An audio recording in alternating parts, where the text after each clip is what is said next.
quick little note before the main story this week. I've been adding something new to the channel.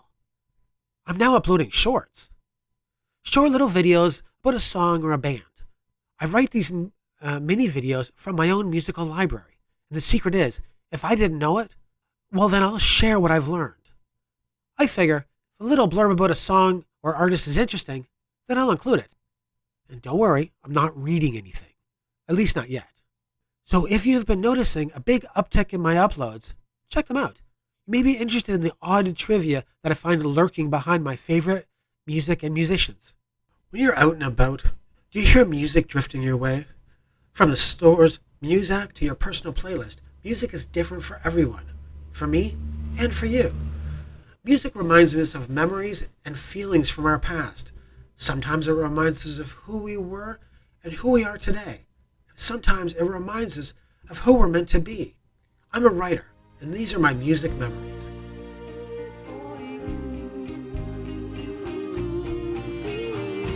Jann Arden, I Would Die For You.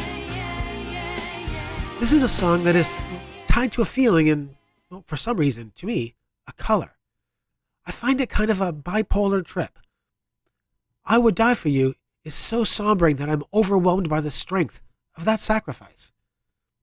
It makes me understand the beauty of that idea. But as soon as that chorus kicks up, I'm immediately transported to the realization that every single sacrifice that I made as a child was unrecognized. This song reminds me of being forgotten and the quiet outrage that comes with that realization. It's not fair that it happens to anybody in present day, and it damn well wasn't fair when I was a kid. I was an accident, someone to be ashamed of. My home life demonstrated that clearly when I was around 7. Now, I understand this song wouldn't be released until several years after I was living on my own. Feeling the loneliness that comes with dealing with life's turmoils alone, with no backup or support system. Back then, I was enraged by that. But I was smart enough not to allow the storm of emotions to overwhelm me. Otherwise, I probably would have taken a plastic fork and gone on a spree to turn that small plastic instrument into a hard blood red color. Now I get it. This song's a love song. Well, kind of. At least to me. The song seems to speak of a desperate life and a love that you would give everything to keep, even your life. If you ask me, that sentiment is pretty messed up, but I also get it. You see what I was talking about with this dual emotions? I understand the need to keep that person that you love close. That love is so powerful, keeping it close is worth the cost of your life. I understand that. But I also strongly disagree with it at the same time. I think people should follow your dreams. As long as you can survive them, you should make every effort to chase them down and hold on to it. It's your dream, and you should be surrounded by it always. Sometimes you will find that someone, that person you'd be willing to abandon all your dreams to stay close to. That person who seems worth the sacrifice. But to me, that's not love. Not even close. When I started to chase my dream down, my wife was beside me. She was everything to me. I think of her constantly. Now, I know that I would throw myself in front of a truck to save her. She means that much to me. And I'm happy with the fact that she is in my life. I don't want to think about my life without her in it. So I understand that potential sacrifice. But you see, the thing of it is, it's not necessary. I don't need to sacrifice anything to be with her. She fell in love with me, the way I am, and the man that I'm becoming, the writer. A real soulmate will never require you to give up anything to be close to them. And that's what my wife did for me. I am sure she knows that I would do anything for her, give up anything, become anything. But you see, there is one thing that this song really seems to forget. And the funny thing is, it's really simple and extremely important. Love is not about dying. It's not about changing yourself to be with that person.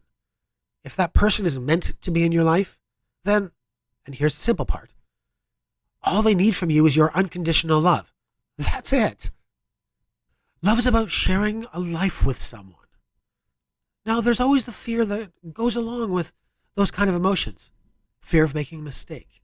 Fearing that maybe you chose wrong, or maybe your partner did. But if you spend time building trust in your partner, all of those fears change. They turn into faith. Faith that he or she believes in you. They carry the support of your dreams and goals. The faith that you are doing what is best for both of you. That kind of kills that fear. Because just like the messages of, all religions, if you have faith that everything will be all right, then the universe and whatever you believe in will help make it so.